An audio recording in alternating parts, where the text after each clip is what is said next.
كان اليوم 79 هو الأصعب على جيش الاحتلال الإسرائيلي من حيث الخسائر، باعتراف نتنياهو نفسه الذي وصف صباح أمس بأنه صباح أليم وصعب.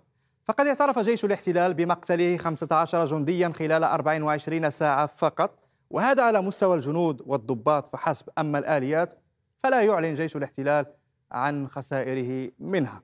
هذا الكم الكبير من الخسائر خلال يوم واحد هو الأعلى منذ بداية الحرب، لأن جنود الاحتلال الآن مضطرون للترجل من آلياتهم ما داموا يريدون التوغل أكثر داخل المناطق ذات الكثافة السكانية العالية.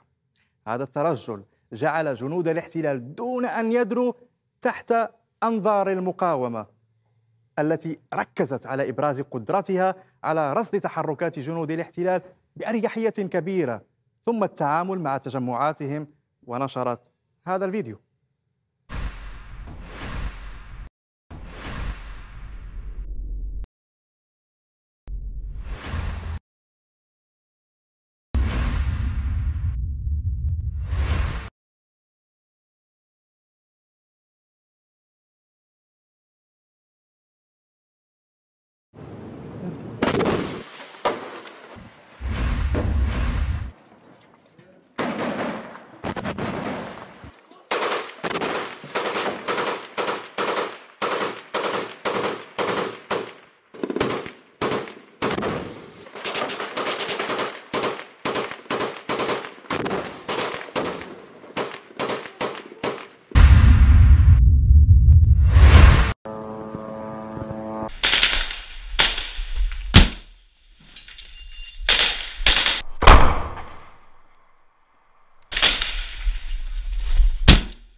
رواد مواقع التواصل الاجتماعي لاحظوا تركيز كتائب القسام على إبراز قدرتهم على رصد جنود الاحتلال، ويبدو أن حصيلة قتلى جيش الاحتلال أمس كانت أكبر من أن تستأثر بها كتائب القسام لوحدها.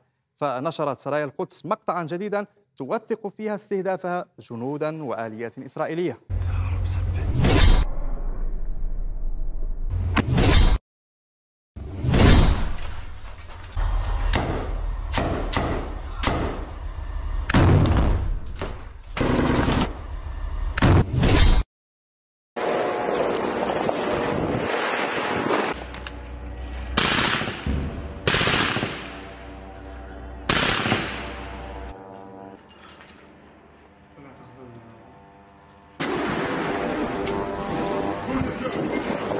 Vraiment, il tourne là.